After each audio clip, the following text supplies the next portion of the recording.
ನಿಮಗೆಲ್ಲ ಆನ್ಲೈನ್ ಕ್ಲಾಸ್ಗೆ ಸ್ವಾಗತ. ಹಿಂದಿನ ತರಗತಿಯಲ್ಲಿ ನಾವು ರಾಗಿ ಮುದ್ದೆ ಚೆಹರನ್ನ ಬರೆದಂಥ ರಾಗಿ ಮುದ್ದೆ ವಿಶೇಷತೆಗಳೇನು, ರಾಗಿ ಮುದ್ದೆಯಿಂದ ಆಗುವ ಉಪಯೋಗಗಳೇನು, ರಾಗಿ ಮುದ್ದೆ ಯಾವ ರೀತಿ ಮನುಷ್ಯ ಬಲಶಾಲಿ ಆಗಬಹುದು ಎನ್ನುವುದರ ಕುರಿತು ನಾವು ಅಧ್ಯಯನ ಮಾಡಕತ್ತಿದ್ವಿ. ಅವ್ರು ಒಂದನೇದಾಗಿ ಅವರು ಒಂದು ಜವಳದ ಕಾರ್ಯಕ್ರಮಕ್ಕೆ ತಮ್ಮ ಅಣ್ಣನ ಜೊತೆಗೆ ಚೆಹರನ್ನ ಅವರು ನಾಗಮ್ಮನ ದೇವಸ್ಥಾನಕ್ಕೆ ಹೋಗಿಸಿಂದ ಆ ಪೂಜೆ ಪುನಸ್ಕಾರಗಳಲ್ಲಿ ತೊಡಗಿದ್ರು. ಆ ತೊಡಗಿರುವಂತಹ ಸಮಯದಲ್ಲಿ ಆ ಗುಡಿಯ ಪಕ್ಕದಲ್ಲಿರುವಂತಹ ಒಂದು ಕಟ್ಟಡ ಕೆಲಸ ನಡೆಯಿತು. ಆ ಕಟ್ಟಡ ಕೆಲಸದ ಕಾರ್ಮಿಕರು ಏನು ಮಾಡಿದ್ರು, ಒಂದು ರಾಗಿ ಮುದ್ದೆಯನ್ನು ಊಟ ಮಾಡ್ಲಕ್ಕ ಎಲ್ಲರೂ ಮುಗಿಬಿದ್ದರು. ಆ ಮುಗಿಬಿರುವಂತಹ ಸಂದರ್ಭದಲ್ಲಿ ಏನಾಯ್ತು, ಈ ಚಹ ರಘುನಾಥ್ ಅವರಿಗೆ ಆ ರಾಗಿ ಮುದ್ದೆ ಸಾಂಬಾರ್ ವಾಸನೆ ಗಮ್ ಅನ್ನುವಂತ ವಾಸನೆ ಬಂದ್ಬಿಡ್ತು. ಆ ವಾಸನೆ ಬಂದ್ಬಿಡಿದ ತಕ್ಷಣ ಇವ್ರು ಏನ್ ಮಾಡಿದ್ರು, ಅದ್ರ ಕಡೆಗೆ ಏನ್ ಮಾಡಿದ್ರು, ನಿಗಾ ವಹಿಸಿದ್ರು. ಆಗ ಅವರಿಗೆ ಆದಂತ ರಾಗಿ ಮುದ್ದೆಯ ಅನುಭವಗಳು ನೋಡ್ರಿ. ನಮ್ಮ ದೇಶ ಭಾರತದಲ್ಲಿಯೇ ಕರ್ನಾಟಕ ರಾಗಿ ಬೆಳೆಯಲ್ಲಿ ಹೆಚ್ಚಿನ ಸ್ಥಾನವನ್ನು ಪಡೆದುಕೊಂಡಿದೆ. ನೋಡಿ, ಹೆಚ್ಚಾಗಿ ನಮ್ಮಲ್ಲಿ ರಾಗಿ ಬೆಳೆಯುವಂಥದ್ದು ಮಂಡ್ಯ, ಕೋಲಾರ, ತುಮಕೂರು ಆ ಕಡೆ ಎಲ್ಲ ಹೆಚ್ಚಾಗಿ ರಾಗಿಯನ್ನು ಬೆಳೀತಾರೆ. ರಾಗಿಯ ಕಣಜ ಅಂತೇಳಿ ನಾವು ಕರಿತೀವಿ. ನೋಡ್ರಿ, ಇದೇ ರೀತಿಯಾಗಿ ನಾವು ಇಲ್ಲಿ ಕಲಬುರಗಿ ಜಿಲ್ಲೆಯನ್ನು ತೊಗರಿ ಕಣಜ ಅಂತೇಳಿ ಕರಿತೀವಿ.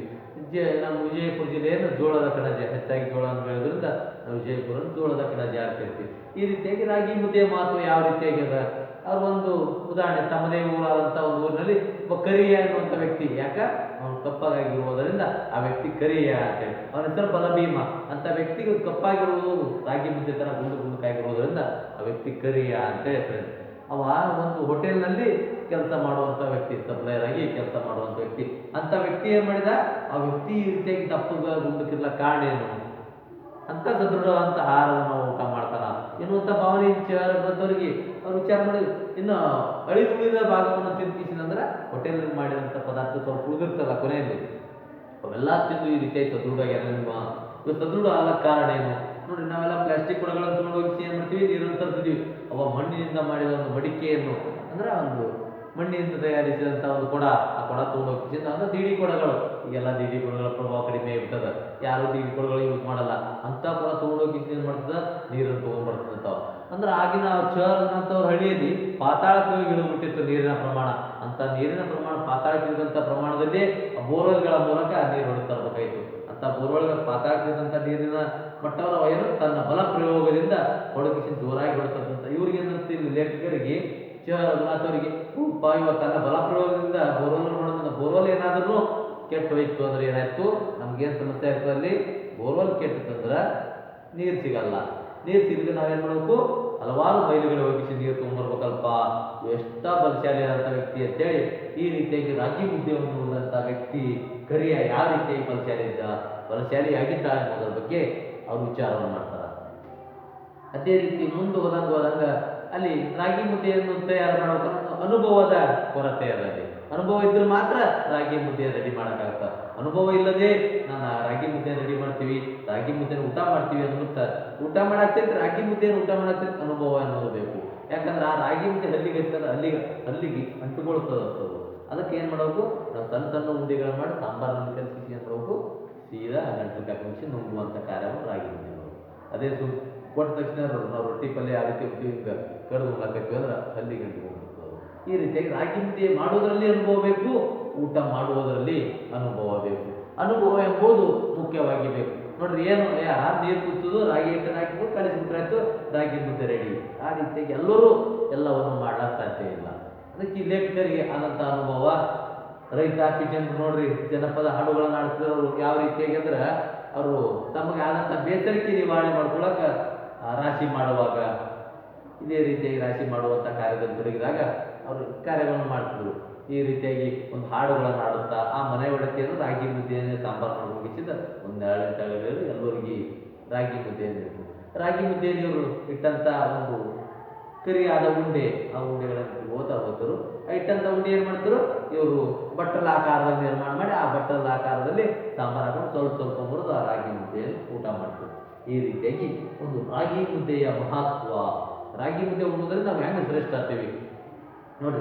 ಹಲವಾರು ಲಿವರ್ ಕಾಯಿಲೆ ಬರಲ್ಲ, ಹೃದಯ ರೋಗ, ರಕ್ತ ಒತ್ತಡ ಹೆಚ್ಚಾಗ್ತದ, ಸಕ್ಕರೆ ಕಾಯಿಲೆ ಕಡಿಮೆ ಆಗ್ತದೆ. ನೋಡ್ರಿ, ಇಷ್ಟೆಲ್ಲ ರಾಗಿ ಮುದ್ದೆಗೆ ಉಪಯೋಗ ಅದ. ನೋಡ್ರಿ, ನಮ್ಮ ಶರೀರನೂ ಗಟ್ಟಿ ಆಗ್ತದ, ನಾವು ಗಟ್ಟಿ ಆಗ್ತೀವಿ. ನೋಡ್ರಿ, ಇನ್ನೊಂದು ರಾಗಿ ಮುದ್ದೆ ಉಣ್ಣೋದ್ರಿಂದ ಮನುಷ್ಯ ತೆಳ್ಳಗ ಸಹಿತ ಆಗ್ಬೋದು, ಗಟ್ಟಿ ಆಗ್ತದ, ತೆಳ್ಳಗ ಜೊತೆಗೆ ಗಟ್ಟಿ ಆಗ್ತದೆ. ನೋಡ್ರಿ, ಈ ರೀತಿಯಾಗಿ ಹಲವಾರು ಕಾಯಿಲೆಗಳಿಗೆ ನಿವಾರಣೆ ಆಗ್ತದೆ ರಾಗಿ ಮುದ್ದೆ. ರಾಗಿ ಮುದ್ದೆಯನ್ನು ಹೆಚ್ಚಿನ ಉಪಯೋಗವನ್ನು ನಾವು ಪಡೆದುಕೊಳ್ಳಬಹುದು.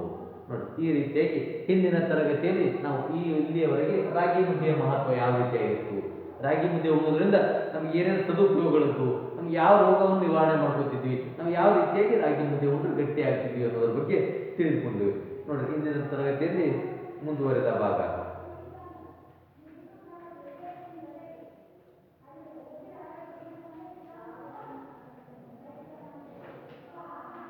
ನೋಡ್ರಿ, ಪುಟಿಯುವ ಚೆಂಡಿನಂತ ಮುದ್ದೆ ಎಂದೇನಲ್ಲ. ಈ ರೀತಿ ಯಾವುದೋ ಒಂದು ಈ ಹಲ್ಲಿರುವಂತಹ ವ್ಯಕ್ತಿಗಳು, ಶ್ರೇಷ್ಠ ಶಕ್ತಿಶಾಲಿ ಅಂತ ವ್ಯಕ್ತಿಗಳು ಪುಟಿಯುವಂತ ಚೆಂಡಿನಂತ ರಾಗಿ ಮುದ್ದೆ ಉಣ್ಲಕ್ಕೆ ಇಷ್ಟಪಡ್ತಾರ. ಅಂತ ಮುದ್ದೆಗೆ ಇಂಗ್ಲಿಷ್ನಲ್ಲಿ ರಾಗಿ ಬಾಲ್ ಎನ್ನುತ್ತಾರೆ. ಅಂತ ಮುದ್ದೆಗೆ ಏನ್ ಮಾಡ್ತಾರೆ ಇಂಗ್ಲಿಷ್ನಲ್ಲಿ ರಾಗಿ ಬಾಲ್ ಅಂದ್ರೆ ಗಟ್ಟಿಯಾದಂತ, ಅಂದ್ರೆ ಈಗ ಸದ್ಯ ಕಾರ್ಕ್ ಬಾಲ್ ಅಂತ ಹೇಳಿ ಕ್ರಿಕೆಟ್ ಆಟ ಆಡುವಾಗ ಅಂತಾರಾಷ್ಟ್ರೀಯ ಕ್ರಿಕೆಟ್ಗಳಲ್ಲಿ ಆ ರೀತಿಯಾದ ಬಾಲ್ಗಳನ್ನು ಉಪಯೋಗ ಮಾಡ್ತಾರೆ. ನಾವು ರಬ್ಬರ್ ಬಾಲ್ ಉಪಯೋಗ ಮಾಡ್ತೀವಿ. ಆ ರೀತಿಯಾಗಿ ಒಂದು ಪುಟಿಯುವಂತ ಚೆಂಡಾಗಿರ್ಬೇಕು ನಮಗೆ ರಾಗಿ ಮುದ್ದೆ. ಇದೊಂದು ಸ್ವಾರಸ್ಯಕರ ಸಂಗತಿ. ಜರ್ಮನಿಯಲ್ಲಿ ವಿಶ್ವಕಪ್ ಫುಟ್ಬಾಲ್ ಪಂದ್ಯಾವಳಿ ನಡೆಯುತ್ತಿದ್ದ ದಿನಗಳು. ನೋಡ್ರಿ, 2006 ಏನಾಯ್ತು, ಜರ್ಮನಿಯಲ್ಲಿ ವಿಶ್ವಕಪ್ ಫುಟ್ಬಾಲ್ ಪಂದ್ಯಾವಳಿ ನಡೆಯುತ್ತ. ಆ ಪಂದ್ಯಾವಳಿ ನಡೆದಂತ ಸಮಯದಲ್ಲಿ ಕ್ರೀಡಾಂಗಣದ ಕಚೇರಿ ಕ್ಯಾಂಟೀನ್ನಲ್ಲಿ ವಾರಕ್ಕೆ 2 ದಿನ ಮುದ್ದೆ ಮಾಡುವ ನಿರ್ಣಯ ಜಾರಿಗೆ ಬಂದಿತ್ತು. ನೋಡ್ರಿ, ಆಗ ಜರ್ಮನಿಯಲ್ಲಿ ಸಹಿತ ಏನಾಯ್ತು, ವಾರಕ್ಕೆ 2 ದಿನ ಮುದ್ದೆ ಮಾಡಬೇಕು. ಯಾಕಂದ್ರೆ ನಮ್ಮ ಭಾರತೀಯರು ಅಲ್ಲಿ ಹೋಗಿದ್ರು. ಅದಕ್ಕೋಸ್ಕರ ಏನಿತ್ತು, ಒಬ್ಬರ ಆಹಾರ, ಒಂದು ದೇಶದ ಆಹಾರ ಇನ್ನೊಂದು ದೇಶದ, ನೋಡಿ ಒಂದು ಹಳ್ಳಿಯ ಆಹಾರ ಇನ್ನೊಂದು ಹಳ್ಳಿಯಲ್ಲಿ ಬೇರ್ಪಟ್ಟಿರ್ತದೆ. ಆ ರೀತಿಯಾಗಿ ಈ ಜರ್ಮನಿ ಫುಟ್ಬಾಲ್ ಆಡಕ್ಕೆ ಹೋಗ್ತಾರ, ವಾರದಾಗ 2 ದಿನ ಆದ್ರೂ ನಾವು ರಾಗಿ ಮುದ್ದೆ ಉಳ್ಳೇಬೇಕು, ಅಂದ್ರೆ ಶರೀರ ಗಟ್ಟಿಯಾಗಿರ್ತದೆ ಅನ್ನೋಂಥ ಭಾವನೆಯಲ್ಲಿ ಆ ಕ್ಯಾಂಟೀನ್ದಲ್ಲಿ ಏನಾಗಿತ್ತು, ರಾಗಿ ಮುದ್ದೆ ಬೇಕೇ ಬೇಕು ನಮಗೆ. ವಾರಕ್ಕೆ 2 ದಿನ ಮುದ್ದೆ ಮಾಡುವ ನಿರ್ಣಯ ಜಾರಿಗೆ ಬಂದಿತ್ತು. ಕ್ಯಾಂಟೀನ್ನ ಮೇನು ಫಲಕದ ಪಟ್ಟಿಯಲ್ಲಿ ರಾಗಿ ಬಾಲ್ ಎನ್ನುವ ಹೆಸರು ಸೇರ್ಪಡೆಯಾಯಿತು. ಅಂದ್ರೆ ಕ್ಯಾಂಟೀನ್ ಹೆಸರು ಸೋಮವಾರ ದಿನ ರಾಗಿ ಮುದ್ದೆ, ಮತ್ತು ಸೋಮವಾರ ಗುರುವಾರ ದಿನ ರಾಗಿ ಮುದ್ದೆ, ಈ ರೀತಿಯಾಗಿ ರಾಗಿ ಬಾಲ್ ಅಂತೇಳಿ ಅದಕ್ಕೊಂದು ಹೆಸರನ್ನು ಇಟ್ಟುಬಿಟ್ಟಿದ್ರು. ಕ್ಯಾಂಟೀನ್ನ ಮೆನು ಫಲಕದಲ್ಲಿ ರಾಗಿ ಬಾಲ್ ಎನ್ನುವ ಹೆಸರು ಸೇರ್ಪಡೆಯಾಯಿತು. ಈ ಬಾಲ್ಗಳನ್ನು ತಟ್ಟೆಯಲ್ಲಿ ಇಟ್ಟುಕೊಂಡು ತುಟ್ಟಿ ಬಣ್ಣ ಕೆಡದಂತೆ ಚಮಚೆಯಲ್ಲಿ ತಿನ್ನುವ ಚೆಲುವೆಯರು. ಈ ರೀತಿಯಾಗಿ ಏನು ಅಲ್ಲಿರುವಂತಹ ಚೆಲುವೆಯರು ಅಂದ್ರೆ ಆಟ ನೋಡಲು ಬಂದಂತ, ಆಟ ಆಡಲು ಬಂದಂತ ಚೆಲುವೆಯರು ತಮ್ಮ ತುಟಿಗೆ ಲಿಪ್ಟಿಕ್ ಅನ್ನು ಸುಡಿತಾರ. ಆ ಲಿಪ್ಟಿಕ್ ಹಾಳಾಗದಂತೆ ಏನ್ ಮಾಡ್ತಾರ, ರಾಗಿ ಮುದ್ದೆಗಳನ್ನು ಊಟ ಮಾಡ್ತಿದ್ರು. ಇಡೀ ಮುದ್ದೆಯನ್ನು ಒಮ್ಮೆಗೆ ಎತ್ತಿಕೊಂಡು ಕಚ್ಚಿ ತಿನ್ನುವ ಚೆನ್ನಿಗರ ಕಾರಣದಿಂದ ಕ್ಯಾಂಟೀನ್ ಸಮಯ ಸನ್ನಿವೇಶಗಳ ರಂಗಸ್ಥಳವಾಯಿತಂತೆ. ಈ ರೀತಿಯಾಗಿ ಅಲ್ಲಿ ಒಂದು ಚೆಲುವೆಯರು ಏನ್ ಮಾಡ್ತಾರೆ, ತಮ್ಮ ತುಟಿಗೆ ಹಚ್ಚಿಕೊಂಡಂತ ಲಿಪ್ಟಿಕ್ ಆಡ್ತಿದ್ರು. ಇಡಿಯಾದಂತ ರಾಗಿ ಮುದ್ದೆ ಇಟ್ಕೊಂಡು ತಿನ್ನುವಂತ ಈ ಗಂಡಸರು ಅಂದ್ರೆ ಚೆಲುವರು, ಇವರೆಲ್ಲರೂ ಕೂಡ್ಕೊಂಡು ಒಂದು ರಂಗಸ್ಥಳವಾಗಿರ್ತದೆ. ಆ ಕ್ಯಾಂಟೀನ್ ರಾಗಿ ಮುದ್ದೆಗಳ ರಂಗಸ್ಥಳವಾಗಿತ್ತು ಅಂತೆ. ಒಟ್ಟಾರೆ ಮುದ್ದೆ ಗಟ್ಟಿತನಕ್ಕೆ ಹೆಸರಾದದ್ದು. ಒಟ್ಟಾರೆ ನಾವು ಹೇಳ್ಬೇಕಂದ್ರೆ ರಾಗಿ ಮುದ್ದೆ ಅನ್ನೋದು ಒಂದು ಗಟ್ಟಿತನಕ್ಕೆ ಅಂದ್ರೆ ಶ್ರೇಷ್ಠವಾದಂತಹ ಆಹಾರ ಅನ್ನೋದು ಗಟ್ಟಿಯಾದಂತಹ ಆಹಾರ. ನೋಡ್ರಿ, ಹೆಚ್ಚಿಗೆ ರಾಗಿ ನಾವು ಏನೋ ಊಟ ಮಾಡಿದ್ರೆ 4 ತಾಸು 5 ತಾಸು ಪುನಃ ಊಟ ಮಾಡೋದು. ಅದೇ ರಾಗಿ ಮುದ್ದೆ ಊಟ ಮಾಡಿದ್ವಿ ಅಂದ್ರೆ ಬಹಳ 6-7 ತಾಸುವರೆಗೂ ನಾವು ಅಂದ್ರೆ ಜೀರ್ಣ ಶಕ್ತಿ ನಿಧಾನಗತಿಯಲ್ಲಿ ಸಾಗ್ತದೆ. ಹಿಟ್ಟು ತಿಂದು ಜಟ್ಟಿಯಾಗು. ನೋಡಿ, ಈ ರೀತಿಯಾಗಿ ಒಂದು ಒಗಟೆ ಅಂತ. ಹಿಟ್ಟು ತಿಂದು ಜಟ್ಟಿಯಾಗಿ, ಹಿಟ್ಟನ್ನು ತಿಂದ ಬೆಟ್ಟಂ ಕಿತ್ತಿಟ್ಟಂ. ಹಿಟ್ಟು ಹಿಟ್ಟನ್ನು ತಿಂದಂತ ರಾಗಿ ಮುದ್ದೆ ತಿಂದಂತ ವ್ಯಕ್ತಿ ಬೆಟ್ಟವನ್ನು ಕಿತ್ತಿಡುವಂತ ಬಲಶಾಲಿ ಆಗ್ತಾನ ಅಂತೇಳಿ ಇಲ್ಲಿ ಹೇಳ್ತಾರ. ಎನ್ನುವ ಅನುಭವದ ಮಾತುಗಳು ಈ ಗಟ್ಟಿತನವನ್ನೇ ಸಾರಿ ಹೇಳುತ್ತವೆ. ಎನ್ನುವಂತ ಅನುಭವದ ಮಾತುಗಳು ಏನ್ ಮಾಡ್ತಾವು, ಒಂದು ಗಟ್ಟಿತನ ಯಾವ ರೀತಿಯಾಗಿ ಗಟ್ಟಿ ಆಗಬಹುದು ರಾಗಿ ಮುದ್ದೆ ತಿಂದಂತ ವ್ಯಕ್ತಿ ಅಂತೇಳಿ ಹೇಳ್ತಾರ. ಅಕ್ಕಿ ಗೋಧಿಗೆ ಹೋಲಿಸಿದರೆ, ಇಲ್ಲಿ ಅಕ್ಕಿ ಮತ್ತು ಗೋಧಿಗೆ ನಾವು ಹೋಲಿಸಿ ಒಂದು ವಿಚಾರ ಮಾಡಬೇಕು. ರಾಗಿನೇ ಶ್ರೇಷ್ಠವಾದಂಥದ್ದು. ನೋಡ್ರಿ, ನಾವು ಅಕ್ಕಿನೇ ಭಾಳ ವಿಚಾರ ನಾವು ಉಪಯೋಗ ಮಾಡ್ತೀವಿ, ಗೋಧಿನ ಉಪಯೋಗ ಮಾಡ್ತೀವಿ. ರಾಗಿ ಏನೇನು ಮಾಡಲಾಗಿವಿ, ನಾವು ಉಪಯೋಗ ಮಾಡಲ್ಲೇ ಆಗಿದ್ದೀವಿ. ಅದಕ್ಕೆ ಇಲ್ಲಿ ಅಕ್ಕಿ ಗೋಧಿ ಎರಡನ್ನು ನೋಡ್ಕೊಂಡು ನಾವು ಮಾಡಕತ್ತೀವಿ ಅಂದ್ರೆ ಅದು ಯಾವಾಗ ಶ್ರೇಷ್ಠ, ರಾಗಿನೇ ಶ್ರೇಷ್ಠ. ರಾಗಿ 8 ಪಟ್ಟು ಹೆಚ್ಚು ಪೌಷ್ಟಿಕ, ಅಂದ್ರೆ 10 ಪಟ್ಟು ಇದ್ರಕ್ಕಿಂತಲೂ 1% ಆಯ್ತಂದ್ರೆ ಏನಲ್ಲಿ ರಾಗಿ 10% ಶ್ರೇಷ್ಠವಾದಂಥ ಆಹಾರ ಪದಾರ್ಥ. ಪೌಷ್ಟಿಕಾಂಶನೂ ಅದೇ ರೀತಿಯಾಗಿರ್ತದೆ ಅದ್ರಾಗ, ಅಂದ್ರೆ ಮನುಷ್ಯ ಸದೃಢವಾಗಲು ಉಪಯೋಗ ಐತಿ ಅಂತ ಹೇಳ್ತಾರೆ.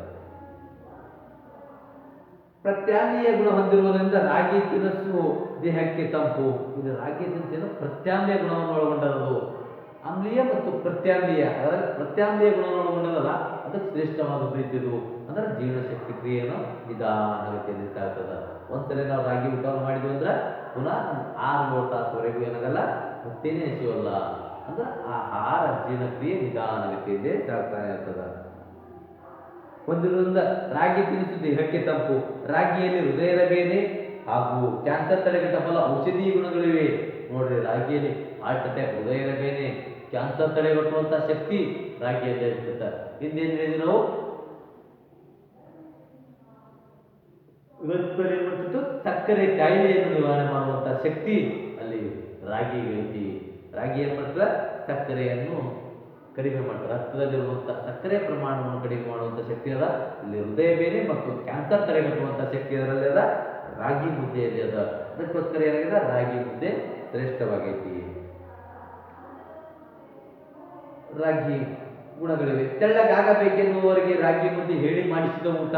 ಒಂದು ವೇಳೆ ನಾವು ತೆಳ್ಳಗಾಗಬೇಕು ಅನ್ಕೊಂಡಿವಿ ಅಂದ್ರೆ ನರಪೆತ್ತಲ ಶರೀರ ಅಂದ್ರೆ ಬಡತನದ ಶರೀರ ಅಂದ್ರೆ ಶರೀರಕ್ಕೆ ಬಡತನ ಅಂದ್ರೆ ಅಂಶಗಳ ಕಡಿಮೆ ತೆಳ್ಳಗಾಗಿರುವಂತ ಶರೀರ, ಅಂತ ಶರೀರ ಆಗ್ಬೇಕಂದ್ರೆ ಸಹಿತ ರಾಗಿ ಮುದ್ದೆ ನೋಡ್ಲಾಕ ಮತ್ತು ತೆಳ್ಳನೆ ಶರೀರ ಅಂತ ಆದ್ರ ಶರೀರದಲ್ಲಿ ಗಟ್ಟಿತನ ಜಾಸ್ತಿ ಆಗಿರ್ತೈತಿ. ರಾಗಿ ಮುದ್ದೆ ಹೇಳಿ ಮಾಡಿಸಿದ ಊಟ. ಹೀಗೆ ರಾಗಿ ಮುದ್ದೆ ಕುರಿತು 10 ಮೆಚ್ಚುಗೆ ನಂಬಿಕೆಯ ಮಾತುಗಳಿವೆ. ಈ ರೀತಿಯಾಗಿ ಏನದ, ರಾಗಿ ಮುದ್ದೆ ಕುರಿತು 10 ಮೆಚ್ಚುಗೆಯ ಮಾತುಗಳು. ರಾಗಿ ಮುದ್ದೆ ಶ್ರೇಷ್ಠ. ರಾಗಿ ಮುದ್ದೆಯಿಂದಲೇ ನಾವು ಊಟ ಮಾಡಬೇಕು. ರಾಗಿ ಮುದ್ದೆ ಉಂಡ್ರೆ ಸಹಿತ ನಮ್ಮ ಪುನಃ ಹೊಟ್ಟೆ ಜಲ್ದಿ ಹಸಿಯಲ್ಲ. ರಾಗಿ ಮುದ್ದೆ ನಮ್ಗೆ ಬೇಕೇ ಬೇಕು ಎನ್ನುವಂಥ 10 ಮಾತುಗಳು ರಾಗಿ ಮುದ್ದೆ ಶ್ರೇಷ್ಠತೆಯ ಬಗ್ಗೆ ಆ ನಂಬಿಕೆಯ ಮಾತುಗಳಿವೆ. ಆರೋಗ್ಯಕರ ದೇಹದ ಹಳ್ಳಿಗರೇ ರಾಗಿಯ ಮಹಿಮೆಯನ್ನು ಜಗತ್ತಿಗೆ ಸಾರಬಲ್ಲ ಜೀವಂತ ಉದಾಹರಣೆಗಳು. ಅಂದ್ರೆ ಆರೋಗ್ಯಕರ ಅಂದ್ರೆ ಆರೋಗ್ಯ ಹೊಂದಿದಂಥವರು, ಆರೋಗ್ಯದಲ್ಲಿ ಶ್ರೇಷ್ಠವಾಗಿರುವಂಥವರು, ಅಂಥವರ ಶರೀರನೇ ಈ ರಾಗಿ ಮುದ್ದೆ ಶ್ರೇಷ್ಠತೆಗೆ ಒಂದು ತಳಪಾಯ ಅಡಿಪಾಯ ಆಗಕ್ಕೆ ಸಾಧ್ಯ ಅದ. ಅಂದ್ರೆ ರಾಗಿ ಮುದ್ದೆ ಉಣ್ಣೋರು ಅದೇ ರೀತಿಯಾಗಿ ಶ್ರೇಷ್ಠವಾದಂಥ ವ್ಯಕ್ತಿಗಳು. ನೋಡ್ರಿ, ಯಾವುದೇ ವ್ಯಕ್ತಿಗಳು ನೋಡ್ರಿ ನೀವು ಗಟ್ಟಿತನ ಶ್ರೇಷ್ಠ ಆಗಿದ್ದಾರೆ ಅಂದ್ರೆ ಅವ್ರು ಉಣ್ಣುವಂಥ ಆಹಾರ ಸರಿಯಾಗಿ ಊಟ ಮಾಡೋದ್ರಿಂದ ಮನುಷ್ಯ ಗಟ್ಟಿಯಾಗಿರ್ತದೆ. ಆಲಸ್ಯತನ ನಿವಾರಣೆ ಆಗ್ತದ, ಓದುವಂಥ ಶಕ್ತಿ ಹೆಚ್ಚಾಗ್ತದ. ಟೈಮ್ ಟು ಟೈಮ್ ಊಟ ಮಾಡ್ಬೇಕು ಮನುಷ್ಯ. ಊಟದಲ್ಲಿ ಏನು ವ್ಯತ್ಯಾಸಗಳಿರಬಾರ್ದು.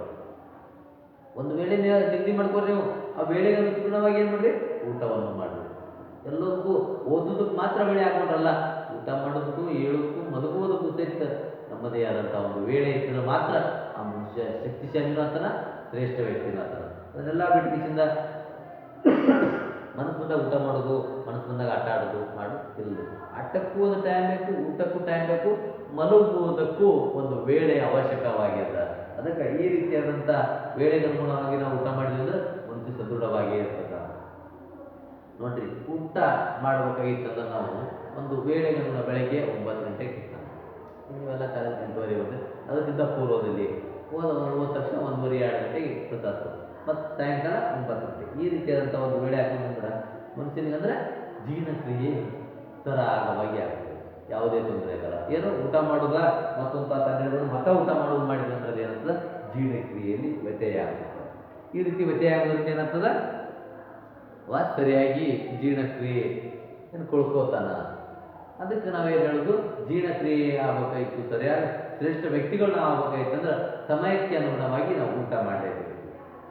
ಈ ಪರಿಯ ರಾಗಿ ಹಸುಳೆಗಳಿಗೆ ಪೌಷ್ಟಿಕ ಆಹಾರ. ಈ ರಾಗಿ ಎನ್ನುವಂಥದ್ದು ಒಂದು ಹಸುಳೆಗಳಿಗೆ ಅಂದ್ರೆ ಚಿಕ್ಕ ಮಕ್ಕಳಿಗೆ ಒಂದು ಪೌಷ್ಟಿಕ ಆಹಾರ. ನೋಡ್ರಿ, ಸಣ್ಣ ಮಕ್ಕಳಿಗೆ ರಾಗಿ ಮುದ್ದೆ ಹಾಕುವ, ರಾಗಿ ಮುದ್ದೆ ಹಾಕಿದ್ರೆ ಆ ಮಗು ಬುರುಶಾಲಿ ಆಗ್ತದ, ತಿಂಡಿ ಹೊಟ್ಟೆ ತಲ್ಲ ಅಳಾಲ ಮಗ ಅಂತೇಳಿ ಹೇಳ್ತಾರಲ್ಲ. ಹಸುಳೆಗಳಿಗೆ ಒಂದು ಶ್ರೇಷ್ಠವಾದಂಥ ಪೌಷ್ಟಿಕ ಆಹಾರ ಇದು ರಾಗಿ ಮುದ್ದೆ. ಹಸುಳೆಗಳಿಗೆ ಪೌಷ್ಟಿಕ ಆಹಾರ. ರಾಗಿ ಹಿಟ್ಟಿನ ಸೂಪ್ ಹೀರುವ ಮಕ್ಕಳು ಕೆರೆ ತುಂಬಿಕೊಂಡು ನಳನಳಿಸುತ್ತಾರೆ. ಅಂದ್ರೆ ರಾಗಿ ಮುಟ್ಟಿನ ಸೂಪ್ ಅಂದ್ರೆ ಆ ರಾಗಿ ಮುದ್ದೆಯಿಂದ ತಯಾರಾದಂಥದ್ದು.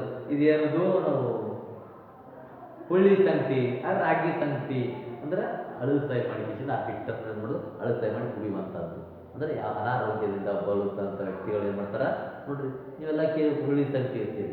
ಹುಳಿ ಸಂಗತಿ ಕುಡಿಯೋದ್ರಿಂದ ಏನಾಗ್ತದ, ಅಲ್ಲಿರುವಂಥ ರೋಗ ರುಜಿನಗಳು ಕಡಿಮೆ ಆಗ್ತಾವೆ, ಅದಕ್ಕೆ ಹೆಚ್ಚು ಶಕ್ತಿಶಾಲಿ ಆಗ್ತಾನ ಅಂತೇಳಿ ಹೇಳ್ತೀವಿ. ಈ ರೀತಿಯಾಗಿ ನಾವೇನು ಮಾಡಬೇಕು, ರಾಗಿ ಮುದ್ದೆಯನ್ನು ರಾಗಿ ಸಂಗತಿ ಮುಗಿಸಿದ ಕುಡಿಬೇಕು ಅಂತ ಹೇಳ್ತಾರೆ.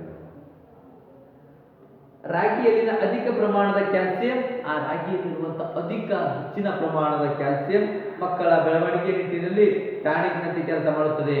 ರಾಗಿಯಲ್ಲಿನ ಅಧಿಕ ಪ್ರಮಾಣದ ಕ್ಯಾಲ್ಸಿಯಂ ಏನು ಮಾಡ್ತದ, ಮಕ್ಕಳಲ್ಲಿ ಬೆಳವಣಿಗೆ ನಿಟ್ಟಿನಲ್ಲಿ ಟಾನಿಕ್ನಂತೆ. ಅಂದ್ರೆ ರಾಗಿ ಮುದ್ದೆಯನ್ನು ಚಿಕ್ಕ ವಯಸ್ಸಿನ ಮಕ್ಕಳು, ಹಸುಳಾದಂಥ ಮಕ್ಕಳಿಗೆ ಅಂದ್ರೆ ಚಿಕ್ಕ ವಯಸ್ಸಿನ ಮುಕ್ತವಾದಂಥ ಮಕ್ಕಳಿಗೆ ರಾಗಿ ಮುದ್ದೆಯನ್ನು ಊಟ ಮಾಡ್ತಕ್ಕಂಥ ಅವರ ಬೆಳವಣಿಗೆ ಪ್ರಮಾಣ ಅಂತ ಹೆಚ್ಚಿಗೆ ಆಗ್ತದ. ಹೆಚ್ಚಿನ ಪ್ರಮಾಣದಲ್ಲಿ ಆ ಮಕ್ಕಳು ಬೆಳವಣಿಗೆ ಹೊಂದ್ತಾರ ಅಂತೇಳಿ ಹೇಳಕ್ಕೆ ಇಷ್ಟಪಡ್ತೀನಿ.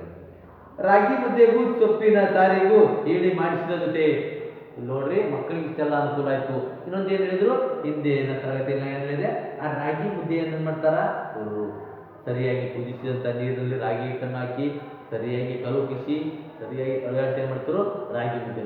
ಕೈಯನ್ನು ಒದ್ದೆ ಮಾಡ್ಕೊಂಡು ಅಂದ್ರೆ ಹಸಿ ಮಾಡ್ಕೊಂಡು ಏನು ಮಾಡ್ತಾರೆ ರಾಗಿ ಉಂಡೆಗಳನ್ನು ಕಟ್ಟಿರ್ತಿದ್ರು. ಆ ರಾಗಿ ಉಂಡೆಗಳು ಲಾಸ್ಟಿಗೆ ಏನು ಆ ಗುಂಡಿಗೆ ಹಾಕಿದಂಥ ಸೀಳು ಬಾಕಿ ಅಂತಂತಿದ್ರು. ಅಳಿದುಳಿದ ಪದಾರ್ಥ, ಆ ಪದಾರ್ಥ ತೆಗೆದು ಏನು ಮಾಡ್ತಾರೆ ಅವರು ನೆರಳಲ್ಲಿ ಒಣಗಿಸಿ ಏನು ಮಾಡ್ತಾರೆ ಆ ಮಕ್ಕಳಿಗೆ. ಅವರು ಶ್ರೀಮಂತರ ಮಕ್ಕಳು ಕಿಸರಿ ಚಾಕ್ಲೇಟ್ ಹಾಕೊಂಡು ಶಾಲೆಗೆ ಹೋದ್ರ, ಬಡವರ ಮಕ್ಕಳು ಏನು ಮಾಡ್ತಾರೆ ಈ ಶೀಕು ಬಾಕುಗಳನ್ನು ಹಾಕೊಂಡು ಇದೇ ಚಾಕ್ಲೇಟ್ ಅವರಿಗೆ. ಅಂದ್ರೆ ರಾಗಿ ಮುದ್ದೆಯಲ್ಲಿ ಉಳಿದಂಥ ಪದಾರ್ಥ ಆ ಗಡಿಗೆ ಹಚ್ಚಿದಂಥ ಅಂದ್ರೆ ನೋಡ್ರಿ ಕೆಂಪಗಾಗಿರ್ತಾರ. ಕರ್ರಗಾಗಿ ಹೊತ್ತಿದ್ದು ಬೇರೆ, ಕೆಂಪಗಾಗಿ ಹೊತ್ತಿದ್ದು. ಕೆಂಪಗಾದ್ರೆ ಎಷ್ಟು ರುಚಿಯಾಗಿರ್ತದೆ ನೋಡ್ರಿ. ಈ ರೀತಿಯಾಗಿ ಆ ಮಕ್ಕಳಿಗೆ ಏನಾಯ್ತು, ಆ ಕೆಂಪಗಾಗಿರುವಂಥ ರಾಗಿ ಮುದ್ದೆ ಹಿಟ್ಟು ಒಂದು ಚಾಕ್ಲೇಟ್ ಥರ ಆ ಮಕ್ಕಳು ಕಿಸೆಗೆ ಹಾಕೊಂಡು ಕಿಸಿದ ಕರಂ ಕುರುಮ್ ಅಂದ್ರೆ ಕುರ್ಕುರಿ ತಿಂದಂಗೆ ಕರಂ ಕುರುಮ್ ಅಂತ ತಿನ್ಕೋತ ಏನು ಮಾಡ್ತಾರೆ ಆ ಮಕ್ಕಳು ಶಾಲೆಗೆ ಹೋಗಿರ್ತಾರೆ ಅಂತ. ಈ ರೀತಿಯಾಗಿ ಒಂದು ರಾಗಿ ಮುದ್ದೆಯ ಮಹತ್ವ. ರಾಗಿ ಮುದ್ದೆಗೂ ಸೊಪ್ಪಿಗೂ ಸಾರಿಗೂ ಹೇಳಿ ಮಾಡಿಸಿದ ಜೊತೆ ರಾಗಿ ಮುದ್ದೆ ಮತ್ತು ಸೊಪ್ಪಿನ ಸಾರಿಗೂ ಅಂದ್ರೆ ಹಲವಾರು ಕೈಪಲ್ಯಗಳನ್ನು ಹಾಕೊಂಡು ಮಾಡಿದಂಥ ಸಾರಿಗೂ ಹೇಳಿ ಮಾಡಿಸಿದಂಥ ಜೊತೆ ಅಂದ್ರೆ ಒಂದು ಅನ್ಯೋನ್ಯತೆ ಆದಂಥ ಸಂಬಂಧ ಅಂದ್ರೆ ಹೊಂದಾಣಿಕೆ ಮನೋಭಾವನೆ ಎರಡರಲ್ಲಿ ಐತಿ. ಅಂದ್ರೆ ಒಂದನ್ನು ಬಿಟ್ಟು ಒಂದಿಲ್ಲ.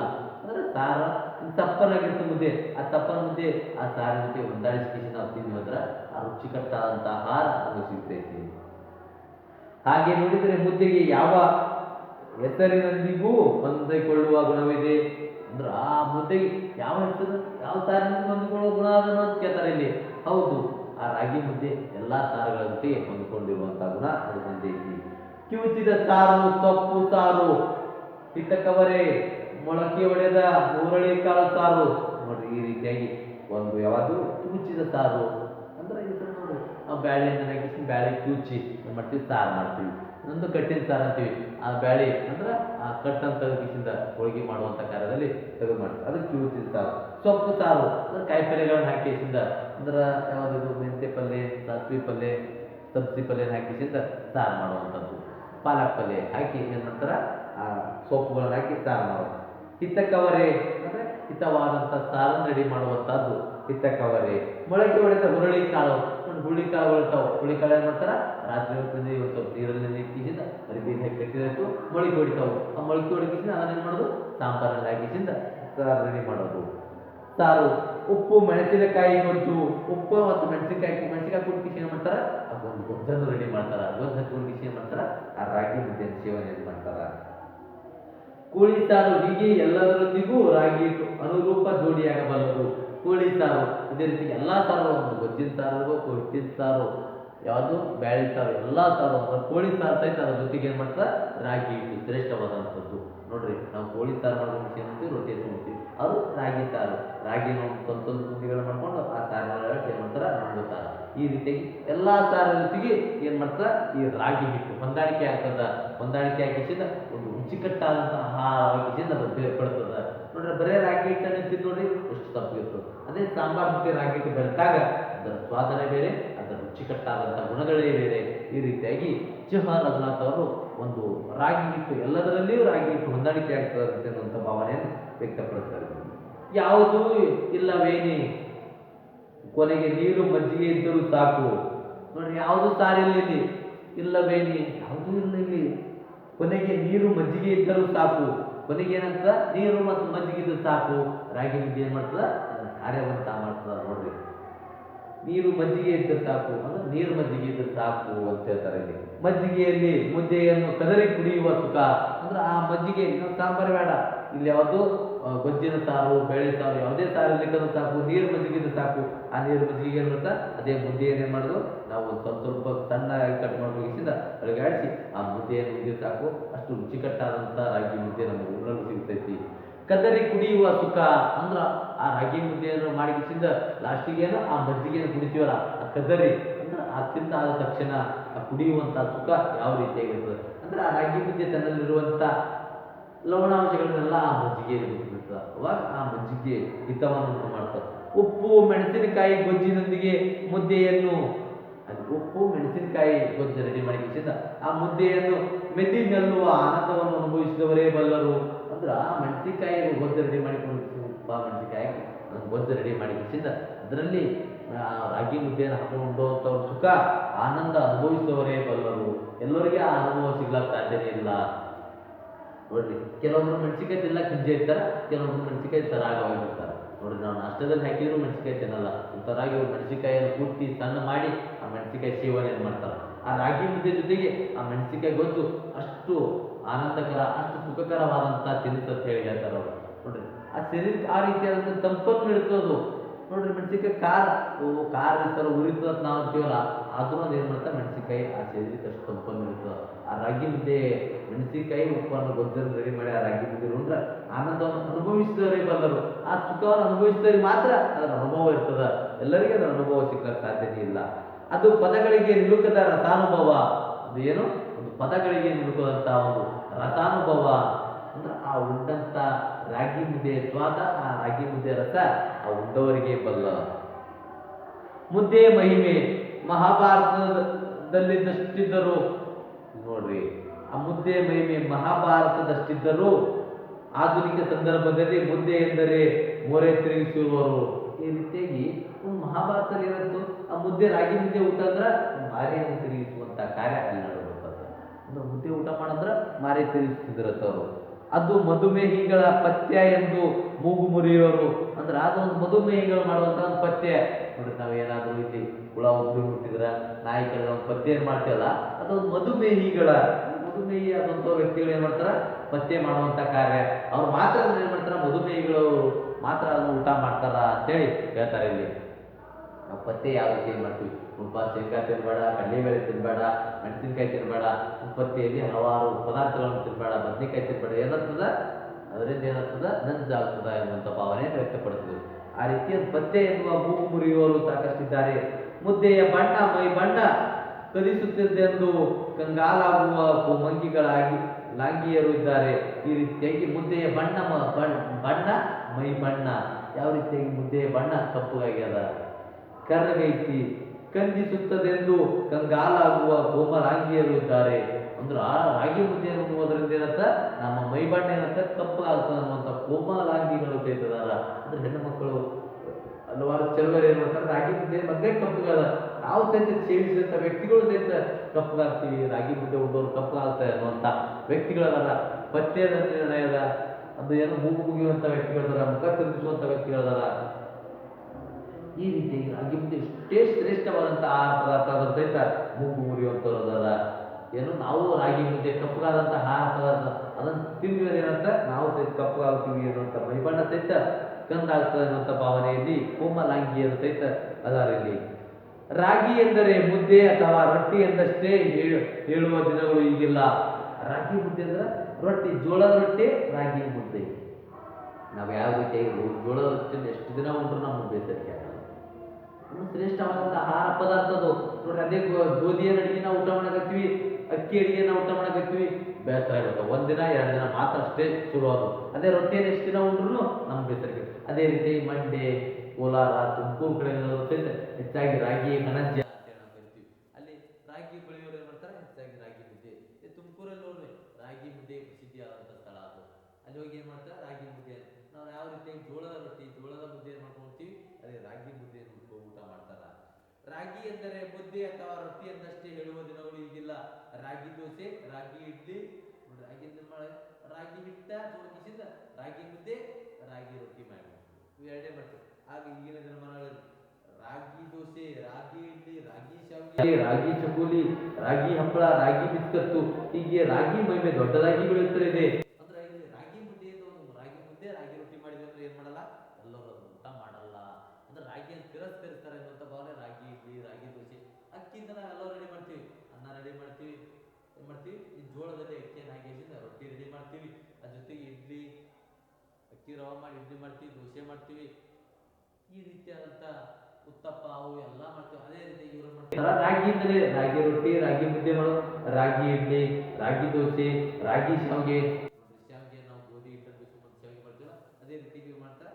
ರಾಗಿ ಶಾವಿಗೆ, ರಾಗಿ ಚಕೋಲಿ, ಚಟ್ನಿ ಮಾಡುವಂಥದ್ದು, ರಾಗಿ ಚಕೋಲಿ, ರಾಗಿ ಹಪ್ಪಳ, ಆ ರಾಗಿಯಿಂದಲೇ ಹಪ್ಪಳ, ಆ ರಾಗಿಯಿಂದಲೇ ಬಿಸಿಗಳನ್ನು ರೆಡಿ ಮಾಡಿ ಬಿಸಿಂದ, ಹೀಗೆ ರಾಗಿ ಮಹಿಮೆ ದೊಡ್ಡದಾಗಿ ಬೆಳೆಯುತ್ತಿದೆ. ಹೀಗೆ ಏನಾಗಿದೆ, ಈ ರಾಗಿ ಮಹಿಮೆ, ರಾಗಿ ಮುದ್ದೆಯ ಮಹಿಮೆ ರಾಗಿ ಮುದ್ದೆ, ರಾಗಿ ರೊಟ್ಟಿ, ರಾಗಿ ಇಡ್ಲಿ, ರಾಗಿ ದೋಸೆ, ರಾಗಿ ಚಕ್ಕುಲಿ, ರಾಗಿ ಮಿಶ್ರಿ, ಈ ರೀತಿಯಾಗಿ ಒಂದು ರಾಗಿ ಬೆಳವಣಿಗೆ ಹೊಂದಬೇಕು. ರಾಗಿ ಎಷ್ಟು ಶ್ರೇಷ್ಠವಾದಂಥದ್ದು.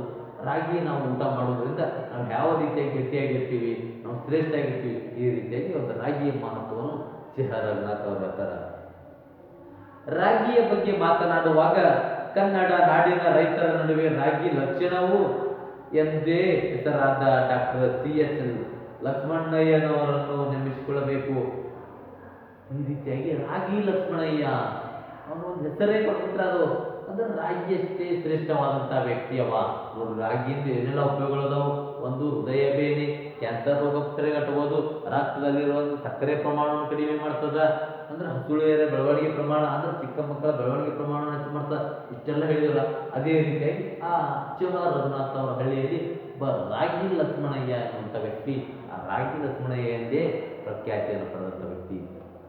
ನೋಡು, ಏನು ಮಾಡಿದ್ರೆ ರಾಗಿ ಲಕ್ಷ್ಮಣಯ್ಯ ಅಂತೇಳಿ ಹೆಸರನ್ನು ಪಡೆದ ಅಂತ ಶ್ರೇಷ್ಠ ವ್ಯಕ್ತಿ ಆದ.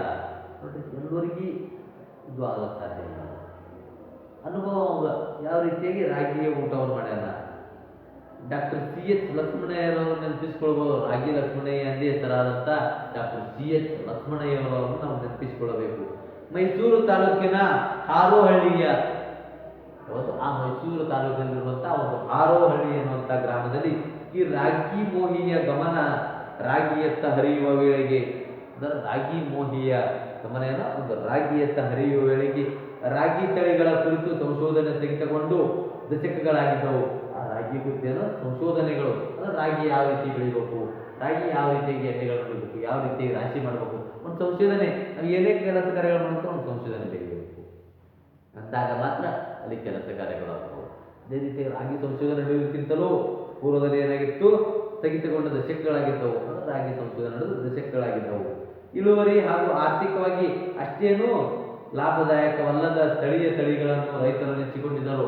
ಈ ರೀತಿಯಾಗಿ ಒಂದು ಆರ್ಥಿಕವಾಗಿ ಅಂದ್ರೆ ಹೆಚ್ಚಿನ ತಳಿ ಬರಲಾರದಂಥದ್ದು, ಹೆಚ್ಚಿನ ಲಾಭವಾಗಲಾರದಂಥದ್ದು, ಲಾಭದಾಯಕವಾದ ಸ್ಥಳೀಯ ತಳಿಗಳನ್ನು ರಾಗಿ ಏನು ಮಾಡೋದು. ಈಗ ನೋಡ್ರಿ, ನಾವು ಈಗ ಜೋಳ, ತೊಗರಿ ಅಂತಿರ್ತೀವಿ. ತೊಗರಿಯಲ್ಲಿ ಹಲವಾರು ಬೀಜಗಳು ಬರ್ತವೆ. ಆ ಬೀಜ ಬಾರಿ, ಈ ಬೀಜ ಬಾರಿ, ಪಿಂಕ, ಗುಳ್ಯಾಳ ಎರಡು, ಅದರಲ್ಲಿ ನಾನಾ ರೀತಿಯಂಥ ವಿಧಗಳು. ನೋಡೋ, ಈ ಬೀಜವನ್ನು ಹಾಕು, ಏನಾಗಲ್ಲ, ಫಲ ನೆಟ್ಟೆ ಹೋಗಲ್ಲ, ಅಂದರೆ ಹೆಚ್ಚಿನ ಫಲನೇ ಸಿಗ್ತೈತಿ ಎನ್ನುವಂಥ ಭಾವನೆ. ನೋಡಿ, ಬೀಜಗಳನ್ನು ಚೇಂಜ್ ಮಾಡೋದ್ರಿಂದ ಭೂಮಿಯ ಫಲವತ್ತತೆ ಏನಾಗ್ತದೆ, ಅದನ್ನು ಸ್ವಲ್ಪ ಹೆಚ್ಚಾಗುತ್ತೆ. ಅದೇ ಹಾಕಿದ ಬೀಜವನ್ನು ಆ ಹೊಲದ ಬೀಜ ತೊಗೊಂಡು ಅದಕ್ಕೆ ಪುನಃ ಹಾಕ್ರಿ, ಅದೇನಂತ ಇಳುವರಿ ಪ್ರಮಾಣ ಇಳಿಕೆ ಪ್ರಮಾಣದಲ್ಲಿ ಹೋಗ್ತದೆ. ಅದಕ್ಕೆ ಏನು ಮಾಡ್ತಾರೆ, ಒಂದು ಬೀಜನ ಚೇಂಜ್ ಮಾಡ್ತಾರೆ, ಇಲ್ಲಾಂದ್ರೆ ಇಡೀ ಆ ತೊಗರಿಯನ್ನು ಬಿಟ್ಟಿಸಿ ಬೇರೆ ಹತ್ತಿ, ಜೋಳವನ್ನು ಹಾಕುವಂತ ಮಾಡ್ತಾರೆ. ಅಂದ್ರೆ ವರ್ಷದ ಪ್ರತಿ ಅದೇ ಬೀಜಗಳನ್ನು ಹಾಕೋದ್ರಿಂದ ಏನಾಗ್ತದೆ, ಭೂಮಿಯ ಫಲವತ್ತತೆ ಕಡಿಮೆ ಆಗ್ತದೆ. ಏನು ತೊಗರಿ ಬಿತ್ತೋದ್ರಿಂದ ಏನಾಗ್ತದೆ, ತೊಗರಿ ಪ್ರಮಾಣ ಇಳಿಮುಖಾಗ್ತದೆ. ಬರೇ ತೊಗರಿ ಹಾಕೊಂಡಿರ್ತೀವಪ್ಪ, ಅದಕ್ಕೆ ಏನಾಗ್ತದೆ, ನೆಟ್ಟೆ ಮಾಡಿರ್ತೈತಿ. ಈ ರೀತಿಯಾದಂಥ ರೈತರು ನೆಚ್ಚಿಕೊಂಡ್ರು ಬೇರೆ ಬೇರೆ ಆದಂಥ ತಳಿಗಳನ್ನು ತೊಗೊಂಬಂದು ಅನ್ನೋಕ್ಕೂ ರಾಗಿಯನ್ನು ಬೆಳ್ಕೋಬೇಕು. ಇಂಥ ಸಂದರ್ಭದಲ್ಲಿ ಲಕ್ಷ್ಮಣಯ್ಯ ಸಂಪರ್ಕ ಪದ್ಧತಿ ಎನ್ನುವ ತಮ್ಮ ನೂತನ ಪರಿಕಲ್ಪನೆಯ ಮೂಲಕ ಹೊಸ ತಳಿಗಳ ಅನ್ವೇಷಣೆಯನ್ನು ತೊಡಗಿಸಿಕೊಂಡರು. ಲಕ್ಷ್ಮಣಯ್ಯ ಏನು ಮಾಡ್ತಾರೆ, ಸಂಪರ್ಕ ಪದ್ಧತಿ ಎನ್ನುವಂಥ ಒಂದು ಹೊಸ ತಳಿಯನ್ನು, ಸಂಪರ್ಕ ಪದ್ಧತಿ ಎನ್ನುವಂಥ ಏನು ಮಾಡಿದವ, ಒಂದು ನೂತನ ಪರಿಕಲ್ಪನೆಯ ಮೂಲಕ ಹೊಸ ತಳಿಗಳ ಅನ್ವೇಷಣೆಯನ್ನು ತೊಡಗಿದರು. ಹೊಸ ತಳಿಗಳು, ಸಂಪರ್ಕ ಪದ್ಧತಿ ಅನ್ನುವಂಥ ಹೊಸ ತಳಿಗಳ ಮಾಡಿಕೆಯಿಂದ ಏನು ಮಾಡಬೇಕು, ಹೊಸದಾಗಿ ಹೊಸ ರೀತಿಯಾದಂಥ ಏನು ಮಾಡಬೇಕು, ಪದಾರ್ಥಗಳನ್ನು ಮಾಡಬೇಕು, ಹೊಸ ತಳಿಗಳ ನಿರ್ಮಾಣ ಮಾಡಿ ಹೆಚ್ಚಿನ ಪ್ರಮಾಣದಲ್ಲಿ ಏನು ಮಾಡಬೇಕು, ರಾಗಿಯನ್ನು ಬೆಳಿಬೇಕು ಅಂತೇಳಿ ಈ ರಾಗಿ Lakshmanaiah, doctor C H Lakshmanaiah ಅನ್ನೋದು ರಾಗಿ ಲಕ್ಷ್ಮಣಯ್ಯ ಅಂತೇಳಿ ಪ್ರಖ್ಯಾತಿ ಪಡೆದರು. ಈ ನಿಟ್ಟಿನಲ್ಲಿ ಮೈಸೂರು ಹಾಗೂ ತಮಿಳುನಾಡಿನ ತಳಿಗಳನ್ನು ಬಳಸಿಕೊಂಡರು. ಏನು ಮಾಡ್ತಾರೆ, ಮೈಸೂರು ಹಾಗೂ ತಮಿಳುನಾಡಿನಲ್ಲಿ ಬಂದಂಥ ತಳಿಗಳನ್ನು ತೊಗೊಂಬಂದ ಒಂದು ಸಮ್ಮಿಲನ, ಎರಡು ತಳಿಗಳನ್ನು ಬೆಳೆದು ಮಾಡಿಸಿ ಯಾವ ರೀತಿಯಾಗಿ ಫಲ ಸಿಗ್ತೈತಿ ಹಿಂಗೆ ಮಾಡಿ ನೋಡೋದು. ನೋಡ್ರಿ, ಈ ಗಿಡಗಳನ್ನು ಕತ್ತರಿಸಿ ಮಾಡೋದು, ಆ ಗಿಡಗಳಿಗೆ ಇನ್ನೊಂದು ಗಿಡವನ್ನು ಹಚ್ಚಿಸಿಂದ ಬೇರ್ಪಟ್ಟು ಹೆಚ್ಚುವ ಮೂಲಕ ಆ ತಳಿಗಳನ್ನು ಬೇರ್ಪಡಿಸಿದ್ರು. ಈ ರೀತಿಯಾಗಿ ಅವರು ಬೇರೆ ರೀತಿಯ ಬೇರೆ ಗಿಡ ಮೈಸೂರು ಮತ್ತು ತಮಿಳುನಾಡು ತಳಿಗಳ ತುಗಿಸಿಂದ ಇಲ್ಲಿ ಬೆಳೀಲಾಕತ್ತು. ಪರಿಣಾಮ ಆಗಿ ಹೊರತದ್ದು ಅದ್ಭುತ ಯಶಸ್ಸು ಅದೇ ಕರ್ನಾಟಕದ ರಾಗಿ ಕ್ರಾಂತಿ. ನೋಡಿ, ಕರ್ನಾಟಕದಲ್ಲಿ ಆದಂಥ ರಾಗಿ ಕ್ರಾಂತಿ ಡಾಕ್ಟರ್ ಸಿ ಎಚ್ ಲಕ್ಷ್ಮಣಯ್ಯವರ ನೇತೃತ್ವದಲ್ಲಿ ರಾಗಿ ಲಕ್ಷ್ಮಣಯ್ಯ ಅಂತೇಳಿ ಅವರ ಹೆಸರನ್ನು ಪಡೆದ. ಅಂತ ಲಕ್ಷ್ಮಣಯ್ಯ ಏನು ಮಾಡಿದ, ಇಲ್ಲಿ ಮೈಸೂರು ಮತ್ತು ತಮಿಳುನಾಡಿಗೆ ಹೋಗಿಸಿದ ರಾಗಿ ತಳಿಗಳನ್ನು ತಂದಿಸಿಂದ ಆ ರಾಗಿ ತಳಿಗಳ ಮೂಲಕ ಏನು ಮಾಡಿದ, ಒಂದು ರಾಗಿ ಕ್ರಾಂತಿಯನ್ನೇ ಎಬ್ಬಿಸಿಬಿಟ್ಟವ. ಅಂದರೆ ಹೆಚ್ಚಿನ ಇಳುವರಿ ಬರುವಂಥ ಕ್ರಾಂತಿ ಅಂದರೆ ಹೆಚ್ಚಾಗಿ ಅಲ್ಲಿ ಯಶಸ್ಸನ್ನು ಕಾಣುವಂಥದ್ದು. ರಾಗಿಯಲ್ಲಿ ಹೆಚ್ಚಿನ ಪ್ರಮಾಣದಲ್ಲಿ ನಾವು ಆದಾಯ ಪಡೆಯುವಂಥ ಕಾರ್ಯಗಳನ್ನು ಅಲ್ಲಿ ಡಾಕ್ಟರ್ C.H. ಲಕ್ಷ್ಮಣಯ್ಯ ಮಾಡಿದರು. ಮಳೆಯನ್ನು ಅನುಸರಿಸಿ ವರ್ಷಕ್ಕೆ 2 ಸಲ ನೋಡ್ರಿ, ಇಲ್ಲಿ ರೈತರು ಏನ್ ಮಾಡ್ತಾರ, ಒಂದು ಮಳೆಗೆ ಅನುಸರಿಸಿ ಮಳೆ ಯಾವ ರೀತಿ ಬರ್ತದ ಅಂದ್ರೆ ನಮ್ಮ ಮುಂಗಾರು ಹಿಂಗಾರು ಅಂತೇಳಿ 2 ರೀತಿಯಾದಂಥ ಮಳೆಗಳು. ಮುಂಗಾರು ಯಾವಾಗ? ಜೂನ್ ಮೇ ಕೊನೆಯ ವಾರದಲ್ಲಿ ಆ ಮಳೆ ಆರಂಭ ಆಗ್ತದೆ. ರೋಹಿಣಿ ಮಳೆ ಅಂತೇಳಿ, ಆ ರೋಹಿಣಿ ಮಳೆಯನ್ನು ಮೇ ಕೊನೆಯ ವಾರದಲ್ಲಿ ಪ್ರಾರಂಭ ಆಗ್ತದೆ. ಆ ಮಳೆಗೆ ಅನುಸಾರವಾಗಿ ಏನ್ ಮಾಡೋದು, ಆ ಮಳೆ ಅವಲಂಬಿತವಾಗಿ ಬೆಳೆಗಳನ್ನು ಬಿಡ್ತೀವಿ. ಅದೇನು 4 ತಿಂಗಳ 3 ತಿಂಗಳು 4 ತಿಂಗಳ ಪೀಕ್ ಅದು ಆದ ತಕ್ಷಣ ಮತ್ತೇನು ಹಿಂಗಾರು ಮಳೆ, ಅದು 6 ತಿಂಗಳು ಇದು 6 ತಿಂಗಳು. ಆ ಮಳೆಗೆ ಅನುಗುಣವಾಗಿ ಏನು ಮಾಡೋದು, ನಾವು ವ್ಯವಸಾಯವನ್ನು ಮಾಡಬೇಕು. ಮಳೆಯನ್ನು ಅನುಸರಿಸಿ ವರ್ಷಕ್ಕೆ 2 ಸಲ ರೈತರು ರಾಗಿ ಬೆಳೆಯುತ್ತಿರುವುದನ್ನು ಗಮನಿಸಿದ ಲಕ್ಷ್ಮಣಯ್ಯ ಈ ರೀತಿಯಾಗಿ ಏನು ಮಾಡಿದ್ರು, ಮಳೆಯನ್ನು ಅನುಸರಿಸಿ ಏನು ಮಾಡಿದ್ರು, ವರ್ಷದಲ್ಲಿ 2 ಬಾರಿ 2 ಪೀಕನ್ನು ರಾಗಿ ಗಮನಿಸಿದ ಲಕ್ಷ್ಮಣಯ್ಯ ವರ್ಷದ ಎಲ್ಲ ಅವಧಿಯಲ್ಲೂ ಬೆಳೆಯಬಹುದಾದ ಕಡಿಮೆ ಅವಧಿ ಕಡಿಮೆ ನೀರಿನಲ್ಲಿ ಬೆಳೆಯುವ ಹೊಸ ತಳಿಗಳನ್ನು ಅಭಿವೃದ್ಧಿಪಡಿಸಿದರು. ಕಡಿಮೆ ಅವಧಿನಲ್ಲಿರಬೇಕು, ಏನಾಗಿರ್ಬೇಕು, ಕಡಿಮೆ ನೀರನ್ನು ಪಡಿಬೇಕು. ಅಂದ್ರೆ ಸದ್ಯ ಅದು ತೊಗರಿ ನೋಡ್ರಿ 6 ತಿಂಗಳ ಪೀಕ್ ಅಂತ ಮಾತಾಡ್ತೀವಿ. ಅದೇ ಸೂರ್ಪಾನ 3 ತಿಂಗಳ ಪೀಕ್, ಜೋಳ ಕಡ್ಲೆ 3 ತಿಂಗಳ ಪೀಕ್. ಈ ರೀತಿಯಾಗಿ ಒಂದ್ಸರಿ ನಾವು ಅದೇ ಜೂನ್ದಲ್ಲಿ ತೊಗರಿ ಬಿತ್ತಿದ್ವಿ, ಒಮ್ಮೆ ಡಿಸೆಂಬರ್ ಜನವರಿ ರಾಶಿಗಳಾಗ್ತಾವೆ ನೋಡ್ರಿ. ಜನವರಿ ತೊಗರಿ ರಾಶಿ ಆಗ್ತದೆ, ಇವಾಗ ಜೂನ್ದಲ್ಲೇ ಬಿತ್ತೀವಿ ನಾವು. ಜೂನ್ 10ನೇ ತಾರೀಕು 12ನೇ ತಾರೀಕಿಗೆ ಬಿತ್ತಿರ್ತೀವಿ ನೋಡ್ರಿ. ಜನವರಿ 6 ತಿಂಗಳ ಮ್ಯಾಗ ಅದಕ್ಕೆ ಏನು ಮಾಡೋದು, ಸೂರ್ಪಾನ ರಾಶಿ ಸೂರ್ಪಾನ ತಗೊಂಡು ಏನು ಮಾಡೋದು, ಕಡ್ಲೆ. ಈ ರೀತಿಯಾಗಿ ರಾಗಿ ತಳಿಯನ್ನು ವರ್ಷದಲ್ಲಿ 2 ಪೀಕ್ಗಳ ಮಾಡಬೇಕು, ಸ್ವಲ್ಪ ಪ್ರಮಾಣದಲ್ಲಿ ನೀರನ್ನು ಪಡಿಬೇಕು ಎನ್ನುವಂಥದ್ದನ್ನು ಡಾಕ್ಟರ್ C.H. ಲಕ್ಷ್ಮಣಯ್ಯರು ಆ ಕಾರ್ಯವನ್ನು ಮಾಡಿದರು. ಈ ನಿಟ್ಟಿನಲ್ಲಿ ಮೈಸೂರು ಹಾಗೂ ತಮಿಳುನಾಡಿನ ತಳಿಗಳನ್ನು ಬಳಸಿಕೊಂಡರು. ಅಭಿವೃದ್ಧಿ ಏನು, ಕಡಿಮೆ ನೀರಿನಲ್ಲಿ ಬೆಳೆಯುವ ಹೊಸ ತಳಿಗಳನ್ನು ಅಭಿವೃದ್ಧಿಪಡಿಸಲು. ಕಡಿಮೆ ನೀರು ಇರಬೇಕು, ಹೊಸ ತಳಿ ಅಭಿವೃದ್ಧಿನೂ ಆಗಬೇಕು ಅಂತ ಮಾಡಿದ್ರು. ಅನಾರೋಗ್ಯ ಪೀಡಿತರಾದ ಸಂದರ್ಭದಲ್ಲೂ ಅವ್ರು ಏನು ಮಾಡಿದ್ರು, ಅನಾರೋಗ್ಯ ಪೀಡಿತರಾದಂಥ ಸಂದರ್ಭದಲ್ಲೂ ಲಕ್ಷ್ಮಣಯ್ಯನವರು ರಾಗಿ ಧ್ಯಾನವನ್ನು ಮರೆಯಲಿಲ್ಲ. ಅವರು ಅನಾರೋಗ್ಯವಾಗಿ ನಾವು ಹಾಸಿಗೆ ಹಿಡಿದಂಥ ಕಾರ್ಯ ಮಾಡಿದ್ರು. ಹಾಸಿಗೆ ಹಿಡಿದ ಸಹಿತ ಏನು ಮಾಡಿದ್ರು, ರಾಗಿ ಮುದ್ದೆಯನ್ನು ಬೆಳಿಬೇಕು, ರಾಗಿ ಮುದ್ದೆ ಯಾವ ರೀತಿಯಾಗಿ ಬೆಳಿಬೇಕು ಅಂದ್ರೆ ಅದೇ ಜ್ಞಾನದಲ್ಲಿ, ರಾಗಿ ಜ್ಞಾನದಲ್ಲಿ ಅವರು ಅನಾರೋಗ್ಯದಲ್ಲಿ ಸಹಿತ ಕಳೆದುಬಿಟ್ಟವರು. ಕೊನೆಯ ದಿನಗಳಲ್ಲಿ ಅತಿ ಸೂಕ್ಷ್ಮವಾದ ಶಸ್ತ್ರಚಿಕಿತ್ಸೆಯೊಂದಿಗೆ ಅವ್ರೇನು ಮಾಡಿದ್ರು, ಡಾಕ್ಟರ್ C.H. ಲಕ್ಷ್ಮಣಯ್ಯನವರು ತಮ್ಮ ಕೊನೆಯ ದಿನಗಳಲ್ಲಿ ರಾಗಿ ಜ್ಞಾನದಲ್ಲಿ ಅಂದ್ರೆ ರಾಗಿ ಜ್ಞಾನದಲ್ಲಿ ರಾಗಿ ಯಾವ ರೀತಿಯಾಗಿ ರಾಗಿ ತಳಿಗಳನ್ನು ಬೆಳಿಬೇಕು, ಸ್ವಲ್ಪ ಪ್ರಮಾಣದಲ್ಲಿ ನೀರನ್ನು ಬಿಟ್ಟು ರಾಗಿಯನ್ನು ನಾವು ಬೆಳೆಸಬೇಕು ಅಂದ್ರೆ ರಾಗಿ ಒಂದು ಶ್ರೇಷ್ಠವಾದಂಥ ಆಹಾರ ಪದ್ಧತಿ. ಅವ್ರ ತಲೆಯಲ್ಲಿ ಅಷ್ಟೇ ಇತ್ತು, ಏನು ಮೈಸೂರು ಮತ್ತು ತಮಿಳುನಾಡಿನಲ್ಲಿ ಹುಟ್ಟಿಸಿದ ರಾಗಿ ತಳಿಗಳಂತಂದ್ರಲ್ಲ, ಅವ್ರ ತಳಿಗಳಂತಂದು ಏನು ಮಾಡಿದ್ರು ಅವರು, ರಾಗಿ ಹೆಚ್ಚಿನ ಇಳುವರಿ ಕೊಡಬೇಕು, 3-6 ತಿಂಗಳಲ್ಲಿ 2 ಪೀಕ್ ಬೆಳೆಯನ್ನು ಮಾಡಬೇಕು. ನಾವೇನು ಒಂದು ಮಳೆ ಆಶ್ರಿತವಾದಂಥ ರಾಗಿ ಮುದ್ದೆಯನ್ನು ನಾವು ಬೆಳಿಬೇಕು, ರಾಗಿಯನ್ನು ಬೆಳಿಬೇಕು, ಅದರಿಂದ ರಾಗಿ ಶ್ರೇಷ್ಠವಾದಂಥ ಆಹಾರ ಆಗ್ತೈತಿ.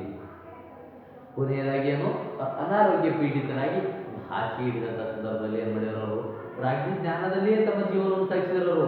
ಅಂದ್ರೆ ಏನು, ರಾಗಿಯನ್ನು ಬೆಳಿಬೇಕು, ರಾಗಿ ಯಾವ ರೀತಿ ಹೊಸ ತಳಿಗಳನ್ನು ನಾವು ನಿರ್ಮಾಣ ಮಾಡಬೇಕು ಅನ್ನುವಂಥ ಭಾವನೆ. ಕೊನೆಯ ದಿನಗಳಲ್ಲಿ ಅತಿ ಸೂಕ್ಷ್ಮವಾದ ಶಸ್ತ್ರಚಿಕಿತ್ಸೆಯೊಂದಿಗೆ ಅವರು ಒಳಪಡಬೇಕಾದ, ಅನಿವಾರ್ಯವಾಗಿ ಅವರೇನು ಶಸ್ತ್ರಚಿಕಿತ್ಸೆಗೆ ಒಳಪಡಬೇಕಾಯ್ತು. ಅವರು ಅಂದ್ರೆ ಸೂಕ್ಷ್ಮವಾದಂಥ ಶಸ್ತ್ರಚಿಕಿತ್ಸೆ ಅವರಿಗೆ ಆಗಲೇಬೇಕಾಯ್ತು. ಆಪರೇಷನ್ ಕೊಠಡಿಗೆ ತೆರಳುವ ಮುನ್ನ ಅವರು ಆಸ್ಪತ್ರೆಯ ಶಸ್ತ್ರಚಿಕಿತ್ಸೆ ಆಗಬೇಕು, ಆಸ್ಪತ್ರೆ ಆಗಬೇಕಾದ್ರೆ ಸೂಕ್ಷ್ಮ ತೆರಳುವ ಮುನ್ನ ಚಿಕಿತ್ಸೆಯ ನಂತರ ನಾನು ಚೇತರಿಸಿಕೊಂಡು ರಾಗಿ ಸಂಶೋಧನೆಯಲ್ಲಿ ಮುಂದುವರಿಯುವುದು ಸಾಧ್ಯವಾ? ನೋಡ್ರಿ, ಆಪರೇಷನ್ ಮಾಡಕ್ ಥಿಯೇಟರ್ದಾಗ ಒಯ್ಲಕತ್ತಾರ, ಅವಾಗ ಸತ್ಯವ ಅಂತ ನಾ ಆಸ್ಪತ್ರೆ ಆಪರೇಷನ್ ಆದ ನಂತರ ರಾಗಿ ಸಂಶೋಧನೆಯಲ್ಲಿ ನಾವು ಮುಂದುವರಿಬಹುದಾ ಅಂದ್ರೆ ರಾಗಿ ತಳಿಗಳನ್ನು ಕಂಡುಹಿಡಿಯುವಂಥ ಕಾರ್ಯವನ್ನು ಡಾಕ್ಟರ್ C.H. ಲಕ್ಷ್ಮಣಯ್ಯ ಮಾಡ್ತಿದ್ದ.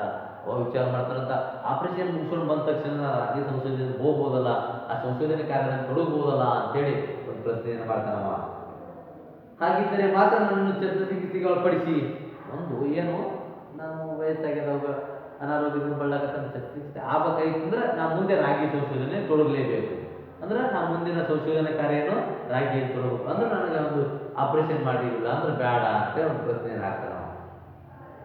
ಇಲ್ಲದಿದ್ದರೆ ನನ್ನ ಸಾಯಲು ಬಿಡಿ, ಇಲ್ಲದಿದ್ದರೆ ಆಯ್ತಪ್ಪ ನಾನು ಸಂಶೋಧನೆ ಮಾಡಲಿಲ್ಲ, ನನಗೇನು ಉಪಯೋಗ ಇಲ್ಲ, ಆಪರೇಷನ್ ಆದ್ರೂ ಸಂಶೋಧನೆ ಮಾಡಕ್ಕೆ ಸಾಧ್ಯ ಆಗಲಿಕ್ಕೆ ನಾನು ಸಾಯಕ್ಕೆ ಕೊಟ್ಬಿಡ್ರಿ, ನನಗೆ ಸತ್ತು ಹೋಗ್ತೀನಿ, ಮಾತ್ರ ಏನು ನನ್ನ ಆಪರೇಷನ್ ಮಾಡಬೇಡ್ರಿ. ಒಂದು ವೇಳೆ ಆಪರೇಷನ್ ಮಾಡೋದೇ ಆದ್ರೆ ನಾನು ಮುಂದೆ ಏನು ಮಾಡಬೇಕು, ಸಂಶೋಧನೆ ಮಾಡಕ್ಕೆ ಹೋಗಲೇಬೇಕು ಅಂತ ಹೇಳ್ತಾನೆ ಎಂದು ವೈದ್ಯರನ್ನು ಕೇಳಿಕೊಂಡಿದ್ದರಂತೆ.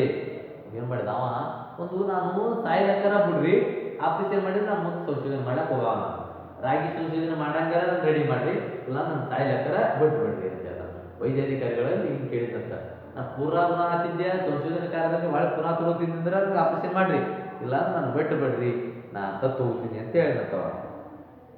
ಅಂತ ಮಹಾನ್ ರಾಗಿ ಪ್ರೇಮಿ ಅವರಾಗಿದ್ದರು. ಅಂದ್ರೆ ಅವರ ರಾಗಿ ಪ್ರೇಮ ಯಾವ ರೀತಿಯಾಗಿತ್ತು, ರಾಗಿ ಸಂಶೋಧನೆ, ರಾಗಿ ತಳಿಗಳು ಯಾವ ರೀತಿಯಾಗಿರ್ತ, ಅವ್ರು ಶ್ರೇಷ್ಠ ವ್ಯಕ್ತಿಯಾಗಿತ್ತ ಅನ್ನೋದು ಇಲ್ಲಿ ತಿಳಿದು ಬರ್ತದ ನೋಡ್ರಿ. ಅಂತ ವ್ಯಕ್ತಿ ಸತ್ರು ಚಿಂತಿಲ್ಲ, ರಾಗಿ ಜ್ಞಾನದಲ್ಲಿ ಸತ್ತು ಹೋಗ್ತೀನಿ, ನಾನು ಒಂದ್ ವೇಳೆ ಆಪರೇಷನ್ ಮಾಡಿ ಸಾಯ್ ಹೊಡಿಬೇಡ್ರಿ, ನೀವು ಹಂಗೆ ಸಾಯ್ತೀನಿ, ಒಂದ್ ವೇಳೆ ಆಪರೇಷನ್ ಮಾಡೋದೇ ನೀವಾಗಿತ್ತಂದ್ರೆ ನನಗೇನ್ ಮಾಡ್ರಿ, ರಾಗಿಯ ಬಗ್ಗೆ ನನಗೆ ಸಂಶೋಧನೆ ಮಾಡ್ಲಾಕ್ ಬಿಡ್ರಿ ಅಂತೇಳಿ ಹೇಳ್ತಾನೆ. ಅಂತ ಮಹಾನ್ ರಾಗಿ ಪ್ರೇಮಿಯವರಾಗಿದ್ದಾರೆ. ದುರದೃಷ್ಟವಶಾತ್ ಅವರ ಶಸ್ತ್ರಚಿಕಿತ್ಸೆ ಯಶಸ್ವಿಯಾಗಲಿಲ್ಲ, ಅವರ ಪರಿಣಾಮ ನೆಟ್ಟಿಗಿಲ್ಲ, ಅವರು ಮಾಡಿದಂಥ ಆಪರೇಷನ್ ಕಾರ್ಯ ಯಶಸ್ವಿಯಾಗಲಿಲ್ಲ. ಅಂತ್ಯ ಸಂಸ್ಕಾರಕ್ಕೆ ಮೊದಲು ನನ್ನ ದೇಹದ ಮೇಲೆ ಒಂದು ಮುಷ್ಟಿ ರಾಗಿ ಸುರಿಯಿರಿ. ಏನು ಹೇಳಿದ, ಆಪರೇಷನ್ ಮಾಡೋದಕ್ಕಿಂತ ಪೂರ್ವದಲ್ಲಿ ಏನು ಮಾಡ್ತಾನವ, ನನ್ನ ದೇಹದ ಮೇಲೆ ಒಂದು ಇಡೀ ಮುಷ್ಟಿ ಅಂತ ಏನು ಮಾಡ್ರಿ, ರಾಗಿಯನ್ನು ಸುರಿಯಿರಿ. ಅದು ಅಂತ ರಾಗಿ ಪ್ರೇಮಿಯುವ. ಅಂತ್ಯ ಸಂಸ್ಕಾರಕ್ಕೆ ಮೊದಲು ನನ್ನ ದೇಹದ ಮೇಲೆ ಒಂದು ಮುಷ್ಟಿ ರಾಗಿ ಸುರಿಯಿರಿ.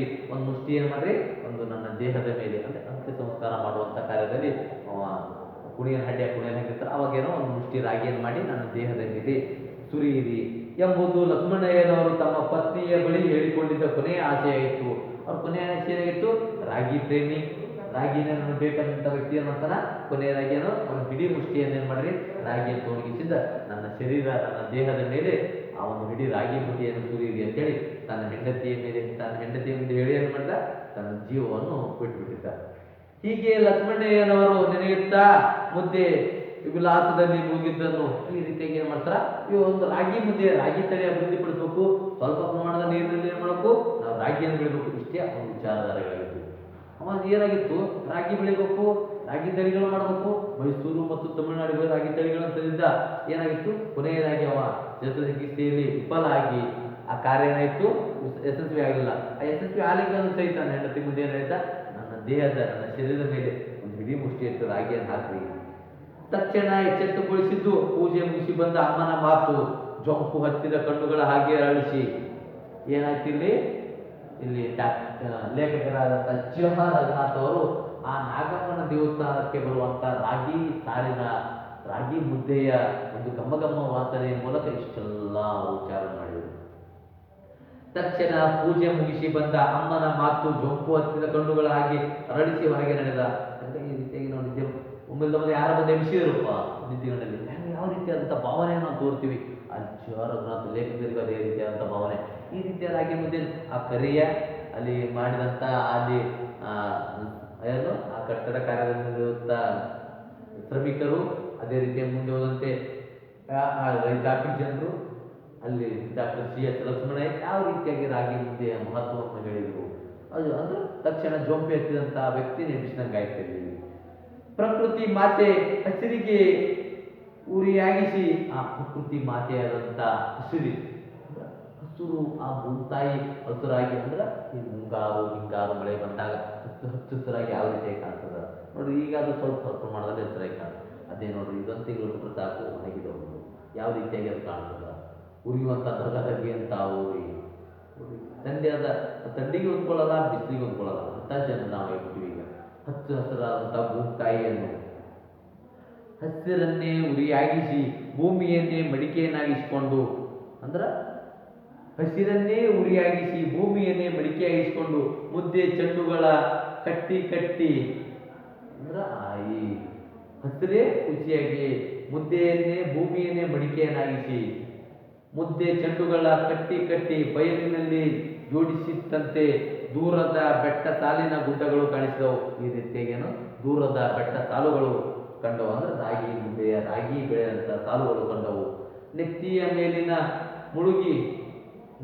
ಮೇಲಿನ ಮುಳುಗಿ ಬಯಲೆಲ್ಲ ತುಂಟ ಓಡು ಮೋಡಗಳು ಮುದ್ದೆಗಿಟ್ಟ ಕುದಿಯಸರಂತೆ ಕಾಣಿಸುತ್ತಿದ್ದವು. ಈ ರೀತಿಯಾಗಿ ಕುದಿಲಕ್ಕಿಟ್ಟಂತಹ ಹಸಿರಿನಂತೆ ಆ ರಾಗಿ ಮುದ್ದೆ ಸಾರುಗಳು ಕಾಣಿಸುತ್ತಿದ್ದು ಅಂತ ನೋಡ್ರಿ. ಈ ರೀತಿಯಾಗಿ ಚಿಹ ರಘುನಾಥ್ ಅವರು ರಾಗಿ ಮುದ್ದೆಯ ವೈಶಿಷ್ಟ್ಯತೆ ಯಾವ ರೀತಿಯಾಗಿದೆ, ರಾಗಿ ಮುದ್ದೆ ಊಟ ಮಾಡೋದ್ರಿಂದ ನಮ್ಗೆ ಯಾವ್ಯಾವ ರೋಗಗಳು ನಿವಾರಣೆ ಆಗ್ತಾವು, ರಾಗಿ ಮುದ್ದೆ ಉಂಟು ನಾವು ಎಷ್ಟು ಶ್ರೇಷ್ಠ ಆಗಿರ್ತೀವಿ ಅನ್ನೋದ್ರ ಬಗ್ಗೆ ಇಂದಿನ ತರಗತಿಯಲ್ಲಿ ನಾವು ತಿಳ್ಕೊಂಡಿವಿ. ನೋಡ್ರಿ, ನಾವು ಹಲವಾರು ಆಹಾರ ಪದಾರ್ಥಗಳನ್ನು ಊಟ ಮಾಡ್ತೀವಿ. ಅದರಲ್ಲಿ ರಾಗಿ ಶ್ರೇಷ್ಠ ಅಂತ ಇವ್ರು ಹೇಳ್ತಾರೆ. ಜಿ ಆರ್ ರಂಗನಾಥ್ ಅವರು ರಾಗಿ ಶ್ರೇಷ್ಠ ಅದ. ರಾಗಿ ಒಂದು ತೆಳ್ಳಗಾಗಲು ಸಾಧ್ಯದ, ಹೃದಯ ಬೇನೆ ಕಾಯಿಲೆಯನ್ನು ನಿವಾರಣೆ ಮಾಡ್ತಾ, ಕ್ಯಾನ್ಸರ್ ರೋಗವನ್ನು ತಡೆಗಟ್ಟದ, ರಕ್ತದಲ್ಲಿರುವಂಥ ಸಕ್ಕರೆ ಪ್ರಮಾಣವನ್ನು ಕಡಿಮೆ ಮಾಡ್ತಾರೆ. ಇಷ್ಟೆಲ್ಲ ರೋಗಗಳಿಗೆ ರಾಗಿ ಮುದ್ದೆ ಶ್ರೇಷ್ಠವಾದಂಥ ಆಹಾರ ಪದಾರ್ಥ. ನಾವು ಶ್ರೇಷ್ಠನಾಗ್ತೀವಿ, ಹೆಚ್ಚು ಶಕ್ತಿಶಾಲಿಗಳನ್ನಾಗ್ತೀವಿ. ಈ ರೀತಿಯಾಗಿ ಜಿ ಆರ್ ರಂಗನಾಥ್ ಅವರು ರಾಗಿ ಮುದ್ದೆಯ ವಿಶೇಷತೆಗಳನ್ನು ಹೇಳಿದರು. ನೋಡ್ರಿ, ನಾವು ಮುಂದಿನ ತರಗತಿಯಲ್ಲಿ ಮುಂದಿನ ಪಾಠವನ್ನು ನೋಡೋಣ. ಅದ್ರ ಜೊತೆಗೆ ಏನು ಮಾಡ್ಬೇಕು ನಾವು ಇವತ್ತಿನೊಳಗೆ ಒಂದು ಗಾಂಧಿ ಪಾಠ, ಎರಡನೇದು ರಾಗಿ ಮುದ್ದೆ, ಒಂದನೇದು ಪದ್ಯ ದುರ್ಯೋಧನ ವಿಲಾಪ. ಈ ರೀತಿಯಾಗಿ 3 ಪಠ್ಯಗಳನ್ನು ನಾವು ನೋಡಿದ್ವಿ. ನೋಡ್ರಿ, ಈ ರೀತಿಯಾಗಿ ಎಲ್ಲರೂ ಏನು ಮಾಡಬೇಕು, ಅವುಗಳಿಗೆ ಅನುಗುಣವಾಗಿ ಪ್ರಶ್ನೋತ್ತರಗಳನ್ನು ಓದುವುದು, ಪ್ರಶ್ನೋತ್ತರಗಳನ್ನು ಬರೆದುಕೊಂಡು ಬರುವುದು, ಎಲ್ಲ ಕಾರ್ಯಗಳನ್ನು ನೀವು ಮಾಡಬೇಕು. ತರಗತಿ ಆರಂಭಕ್ಕೂ ಮುಂದೆ ಈ 3 ಪಠ್ಯಗಳ ಪ್ರಶ್ನೋತ್ತರಗಳು ನಡೆಯಬೇಕು. ಮುಂದಿನ ತರಗತಿಯಲ್ಲಿ ಮುಂದಿನ ಪಾಠವನ್ನು ನೋಡೋಣ.